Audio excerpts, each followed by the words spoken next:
Livro do Jogador, Parte 2, Jogando o Jogo, Capítulo 8, Aventurando-se, Episódio 58, Descanso e Entre Aventuras. Regras do D&D 5e. Uma produção RPG Next. Seja bem-vindo, seja bem-vinda a mais um Regras do D&D 5e. Eu sou o Rafael47 e nesse episódio irei apresentar a você o que o livro do jogador do RPG Dungeons & Dragons 5ª edição diz sobre as regras de descanso e o que o seu personagem pode fazer entre as aventuras.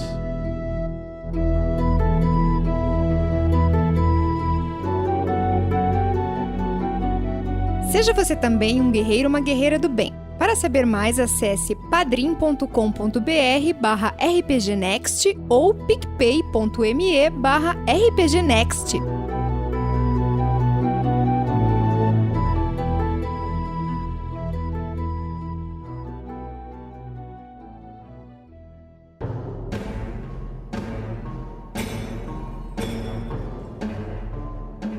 Então vamos para mais um episódio. Se você não estiver aí andando de bicicleta, na academia, fazendo faxina, dirigindo no trânsito e puder abrir o livro na página 186, você poderá ler junto comigo que as regras de descanso dizem o seguinte: por mais heróicos que sejam, os aventureiros não podem gastar cada hora do dia no meio da exploração e interação social e do combate. Eles precisam descansar. Tempo para dormir e comer, cuidar de seus ferimentos, atualizar suas mentes e espíritos para conjurar magias e se prepararem para mais aventuras. Os aventureiros podem ter descansos curtos no meio de um dia de aventuras e um descanso longo ao fim do dia. Então, vamos para o primeiro tipo de descanso, que é o descanso curto. Um descanso curto é um período de tempo de inatividade de pelo menos 1 hora de duração, durante o qual o personagem não faz nada mais árduo do que comer, beber, ler e tratar seus ferimentos. Então ele está ali encostado, está fazendo alguma coisa, até pode conversar, falar, andar, mas ele está totalmente concentrado em curar os seus ferimentos. Um personagem pode gastar 1 ou mais dados de vida, que são os hit dice, no final de um descanso curto, até o máximo de dados de vida do personagem, que é igual ao nível do personagem. Então, no nível 1, seu personagem tem 1 dado de vida. Se ele é um guerreiro, por exemplo, ele tem um dado de 10 faces. Então ele vai poder gastar esse dado para poder recuperar a rolagem do dado de 10 faces mais a constituição dele em pontos de vida. Se ele tiver no nível 2, ele vai ter 2 dados para gastar. Se ele tiver no nível 20, vai ter 20 dados para gastar. E o jogador pode decidir gastar 1 dado de vida adicional após cada jogada. Então é importante que você jogue 1, veja o resultado, some o bônus de constituição e aí você soma isso à sua vida. Se tiver suficiente, você pode parar de jogar. Se você achar que vale a pena gastar mais um dado, você joga um novo dado depois do primeiro. E aí um personagem recupera alguns dados de vida gastos ao terminar um descanso longo, conforme explicado abaixo. Ou seja, você 1 hora, o seu personagem vai ficar sem esses dados de vida. E aí ele não vai conseguir mais recuperar pontos de vida. Ele tá, não digo exausto porque senão vai confundir com as regras de exaustão, mas ele não tem mais condições de conseguir recuperar dos seus ferimentos. Ele precisa de um descanso longo.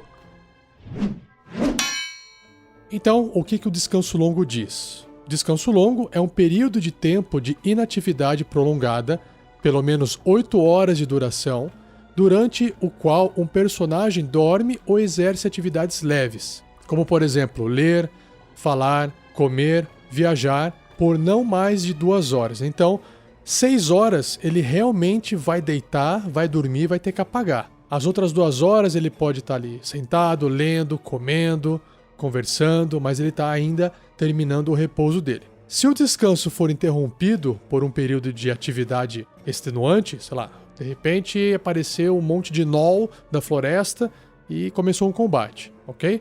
Ou outro exemplo pode ser 1 hora de caminhada, resolveu andar por muito tempo. Ou ele resolveu fazer uma magia, enfim. Os personagens devem começar o descanso de novo para ganhar algum benefício dele. Então isso é complicado, né? O descanso, se for interrompido, tem que ser iniciado do zero. E aí, se o seu personagem conseguir finalizar o descanso longo, ele recupera todos os pontos de vida perdidos. O personagem também recupera os dados de vida gastos igual a metade da quantidade total de dados de vida do personagem. Por exemplo, se um personagem tem 8 dados de vida, porque ele está no nível 8, ele pode recuperar 4 dados de vida ao terminar um descanso longo. Então ele não vai recuperar os 8 dados. Um personagem não pode se beneficiar de mais de um descanso longo em um período de 24 horas e um personagem deve ter pelo menos um ponto de vida no início do descanso para obter os seus benefícios. Então não tem como aquele jogador espertinho que quer, mestre, a gente dormiu aqui 8 horas, fizemos uma luta de 10 minutos, vamos dormir de novo para recuperar todas as magias. Não existe isso, né? Tem que passar ali 24 horas. Você pode fazer isso uma vez por dia. E se ele tiver desmaiado, tiver inconsciente, até estabilizado, com 0 pontos de vida, não tem o que fazer, ele não consegue se recuperar desse descanso longo. Ele precisa estar com pelo menos 1 ponto de vida, como o livro descreveu. Lembrando que se o seu personagem for um elfo, ele não precisa dormir durante essas 6 horas. Ele precisa de pelo menos 4 horas para entrar em um transe. E aí ele descansa, ele não fica dormindo. Elfos não dormem, então lembrem-se disso.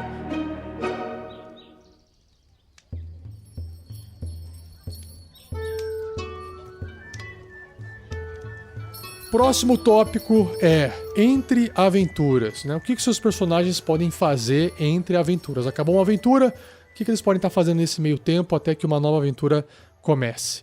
Então, o livro diz assim, entre viagens para masmorras e batalhas contra males antigos, os aventureiros precisam de tempo para descansar, se recuperar e se preparar para sua próxima aventura. Muitos aventureiros também usam esse tempo para executar outras tarefas, tais como a criação de armas e armaduras, realização de pesquisas ou gastando seu ouro suado. Em alguns casos, a passagem do tempo é algo que ocorre com pouco alarde ou descrição. Ao iniciar uma nova aventura, o mestre pode simplesmente declarar que uma certa quantidade de tempo se passou e permitir que você descreva, em termos gerais, o que o seu personagem fez nesse período. Sei lá, passou uma semana, passou um mês, passou um ano, enfim.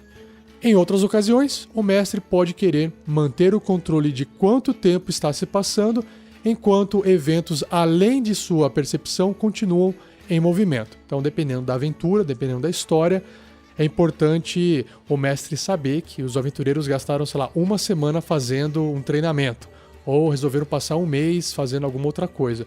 É importante, vai saber, depende da história, depende da aventura. Então, o primeiro ponto a ser considerado são as despesas de estilo de vida.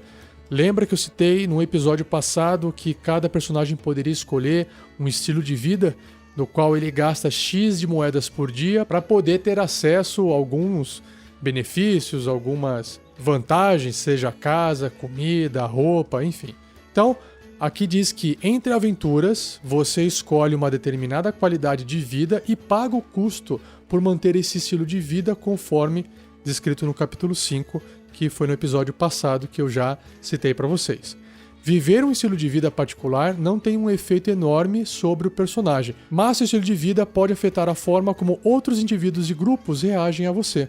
Por exemplo, quando você leva uma vida aristocrática, talvez seja mais fácil para você influenciar os nobres da cidade do que se vivesse na pobreza. Então não é só uma questão financeira, é uma questão também de influência social. Outra coisa, você está gastando 1 moeda de ouro por dia, depois de um mês você tem que descontar 30 moedas de ouro para você manter o seu estilo de vida. É por isso que é importante o mestre ter esse controle da passagem do tempo também. Um outro ponto são as atividades em tempo livre. Entre aventuras, o mestre pode perguntar o que seu personagem está fazendo durante o tempo livre dele. Os períodos de tempo livre podem variar em duração, mas cada atividade realizada nesses períodos requerem um determinado número de dias para ser concluída antes de você ganhar qualquer benefício por essa atividade. E pelo menos 8 horas a cada dia devem ser gastas na atividade realizada no tempo livre para que esse dia seja contado. Basicamente como se fosse um trabalho, né? Você fez algo naquele dia, então você gastou 8 horas fazendo algo naquele dia para considerar que você está desenvolvendo aquela habilidade ou fazendo qualquer outro tipo de coisa. Os dias não precisam ser consecutivos, não precisa ser um atrás do outro, pode ser, sei lá, uma vez por semana. Se você tiver mais do que a quantidade mínima de dias para gastar, você pode continuar fazendo a mesma coisa por um longo período de tempo ou mudar para uma nova atividade de tempo livre. Outras atividades de tempo livre, diferentes das apresentadas a seguir, também são possíveis. Se você quiser que seu personagem gaste seu tempo livre realizando uma atividade que não é abordada aqui, você deve discuti-la com o seu mestre. Então, eu vou citar aqui algumas atividades de tempo livre. Se você achar que o seu personagem está fazendo outras coisas que não cabem nessas atividades, então converse com o seu mestre e combine com ele. Então, qual que é o primeiro tempo livre? O que ele pode fazer nesse primeiro tempo livre gasto? Construir itens. Seu personagem pode criar objetos não mágicos, incluindo equipamentos de aventura e obras de arte. Você deve ser proficiente com ferramentas relacionadas ao objeto que está tentando criar, tipicamente ferramentas de artesão. Você também pode precisar de acesso a materiais especiais ou locais necessários para criá-lo. Por exemplo, alguém proficiente com ferramentas de ferreiro precisa de uma forja para criar uma espada ou armadura. Claro, por cada dia de tempo livre que você gasta em ofício, você pode criar um ou mais itens com um valor de mercado total não superior a 5 moedas de ouro. Você também deve gastar metade do valor total de mercado do item em matérias-primas. Se o item que você quer criar possui um valor de mercado superior a 5 moedas de ouro, você faz um progresso diário de 5 moedas de ouro até chegar ao valor de mercado do item. Claro que o livro dá um exemplo para não ficar tão abstrato assim. Então imagine que seu personagem quer construir, quer fabricar uma armadura de placas no valor de mercado de 1.500 moedas de ouro. É a full plate. A armadura mais foda lá do item de armaduras do episódio de armaduras. Então, para calcular o tempo que você vai demorar, você vai pegar essas 1.500 moedas de ouro e você vai dividir por 5. São 300 dias. Nossa Senhora. Imagina, quase um ano inteiro para você poder criar uma full plate para o seu personagem. Resumindo, né, não compensa. Vai comprar um, que é mais fácil. Vai fazer uma aventura, acha dinheiro, aí você volta e compra a armadura. É muito mais prático. Agora, tem outra coisa, né? Você vai gastar esses 300 dias, então as 1.500 moedas de ouro só são utilizadas para poder calcular o tempo. Agora, o custo de matéria-prima é metade. Então são 750 moedas de ouro em matéria-prima para poder construir essa full plate. Continuando. Vários personagens podem combinar seus esforços na criação de um único item, desde que todos os personagens tenham proficiência nas ferramentas necessárias e estiverem trabalhando juntos no mesmo lugar. Cada personagem contribui com o valor de 5 moedas de ouro para cada dia que passem ajudando a criar o item. Então, por exemplo, 3 personagens com proficiência nas ferramentas necessárias e as instalações adequadas podem criar uma armadura de placas, uma full plate, em 100 dias, porque está pegando 300, está dividindo por 3, então 100 dias para cada um, com um custo total de 750 moedas de ouro, que o custo não muda porque todos eles estão ainda construindo apenas uma full plate, um item, uma armadura. Enquanto estiver criando um item, você pode manter um estilo de vida modesto sem ter que pagar 1 moeda de ouro por dia, ou um estilo de vida confortável com metade do custo normal. E aí, se você quiser rever isso, basta você ouvir o podcast do capítulo 5, que tem mais informação sobre despesas e estilo de vida. Então, o sistema entende que quando você está trabalhando, construindo um item, parte do dinheiro ali que está envolvendo o seu trabalho também está pagando a sua comida, também está pagando o seu descanso. É por isso que ele deu esse descontinho aqui dentro do estilo de vida. Uma outra atividade que pode ser feita no tempo livre é exercer uma profissão. Você pode exercer uma profissão entre suas aventuras, o que permite a você manter um estilo de vida modesto sem ter que pagar 1 moeda de ouro por dia. Esse benefício dura enquanto você continuar praticando sua profissão. Se você for membro de uma organização que pode fornecer a você um emprego remunerado, como um templo ou uma guilda de ladrões, você ganha o suficiente para sustentar um estilo de vida confortável. E se você possuir proficiência na perícia atuação e usar sua habilidade de atuar como uma atividade durante o seu tempo livre, você ganha o suficiente para sustentar um estilo de vida rico. Olha só que beleza, né? A arte, a atuação sendo bem remunerada nesse mundo de fantasia do D&D, né? Então, se você, sei lá, tá num bar tocando, se você tá fazendo peripécias com facas, jogando pra cima, enfim, você tá fazendo um exercício artístico ali, uma apresentação para as pessoas, elas estão te dando dinheiro e você consegue viver, sustentar um estilo de vida rico. Olha só que maravilha. Outro tipo de atividade no tempo livre é recuperar-se. Você pode usar o tempo livre entre aventuras para se recuperar de um ferimento incapacitante, doença ou veneno. Após 3 dias de tempo livre que você passou se recuperando, você pode fazer um teste de resistência de constituição com dificuldade 15. Se passar, você pode escolher um dos seguintes resultados. São 2. Primeiro é terminar um efeito que o impede de recuperar pontos de vida, ou, pelas próximas 24 horas, ganhar vantagem nos testes de resistência contra uma doença ou veneno que o está afetando atualmente. O livro do mestre do D&D 5e tem uma descrição mais detalhada sobre tipos de doenças, venenos que vão machucando e vão debilitando o personagem ao longo dos dias, das semanas. Então, dependendo da doença, da situação que o seu personagem se encontra de saúde, ele vai gastar esse tempo livre para poder se recuperar mais rápido ou até tentar se recuperar, porque se ele não parar, ele nem pode se recuperar. Outro tipo de atividade é fazer pesquisa. O tempo livre entre aventuras é uma grande oportunidade para realizar pesquisas, desvendar os mistérios com os quais você se deparou ao longo da campanha. Uma investigação pode incluir pesquisar tomos e pergaminhos empoeirados em uma biblioteca ou pagar uma bebida ao morador local a fim de arrancar boatos e rumores de seus lábios. Quando você começa a sua investigação, o mestre determina se a informação está disponível, quantos dias de tempo livre vai demorar para encontrá-la e se existem quaisquer restrições à sua pesquisa, tais como a necessidade de procurar um indivíduo específico, tomo ou local. Então, tem uma série de complicações aí que o mestre tem que definir se vai demorar mais ou menos tempo. O mestre também pode exigir que você faça um ou mais testes de habilidade, como um teste de inteligência e investigação, para encontrar pistas que apontem para a informação que você procura, ou um teste de carisma, persuasão, para conseguir a ajuda de alguém. Uma vez que essas condições forem satisfeitas, você descobre a informação caso ela esteja disponível, porque se aquela informação não existe, você não vai encontrar por mais que você tenha tirado 20 no dado, né? Para cada dia de investigação, você deve gastar 1 moeda de ouro para cobrir suas despesas.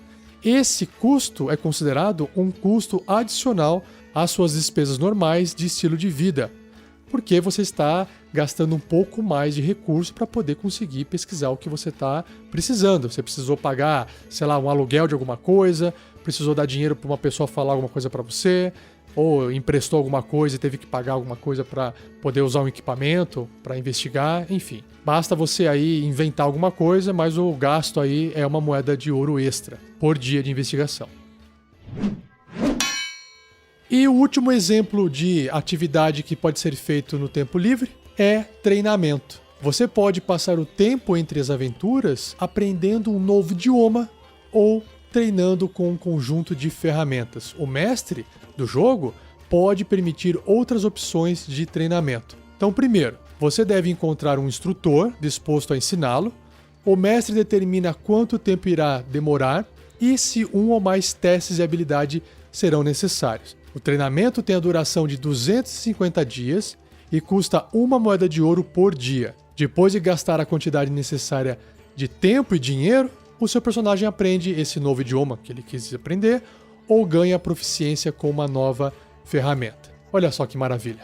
Até pode ser aqui, você adquire proficiência numa nova arma para poder usar uma nova arma, imagino. Talvez tenha que custar mais caro para isso, talvez o personagem tenha que fazer alguns testes para ver se ele consegue realmente aprender, mas eu acho legal esse tempo livre sendo usado para os personagens aprenderem coisas novas. Vocês lembram lá no seriado do Game of Thrones, quando a Arya, no começo, estava aprendendo a usar aquela espadinha dela, que era uma rapieira, né? Então ela ficava treinando dia após dia lá até ela aprender, e depois ela acabou fugindo e foi interrompido o treinamento dela. E ela continua usando aquela arma e treinando, né? Claro que aí ela era uma menina excepcional, mas é legal ver aquela personagem, ela passa por vários treinamentos ao longo do arco narrativo dela. Então é justamente isso que está acontecendo aqui nesse tempo livre.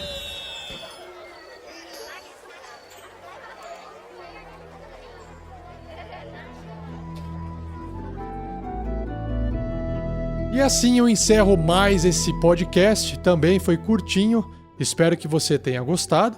Não se esqueça de compartilhar com todos aqueles que você acha que também vão gostar e continue a discussão desse episódio no post. Deixe lá seu comentário, deixe lá escrito se você já usou essa regra de forma diferente ou se já aconteceu alguma história engraçada, comente lá com a gente e compartilhe a sua experiência também.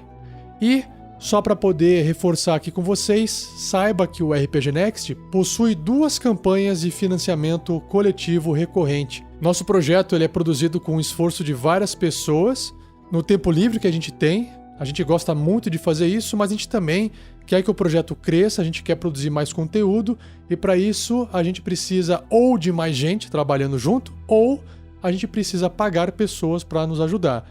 Então, para isso a gente também busca apoio financeiro. E se você quiser entender como é que você pode nos ajudar a partir de R$2, R$5 por mês, basta você acessar padrim.com.br/rpgnext ou se você tiver o PicPay instalado no seu celular, acesse picpay.me/rpgnext. Agora, se você não quiser fazer uma assinatura com a gente para poder fazer uma doação mensal, eu sugiro você instalar o PicPay, aí você entra com o código promocional DKL82D, D de dado, KL82D de dado. Quando você fizer isso e fizer um pagamento de R$10 com cartão de crédito, o PicPay vai devolver R$10 para você e a gente ganha R$10. Então você está ajudando a gente e você não está gastando nada, ok? Então experimente acessar o PicPay e veja aí o que você acha do aplicativo. Se você ainda não conhece, agora se você já conhece, acesse lá picpay.me/rpgnext e veja todas as nossas recompensas, nossos planos de assinatura, beleza? E não perca o próximo episódio, onde irei abordar finalmente o capítulo novo, capítulo 9, o combate que todos devem estar aguardando, que são as regras dos momentos, muitas vezes, né, mais divertido do RPG. Beleza? Muito obrigado, um abraço e até o próximo episódio.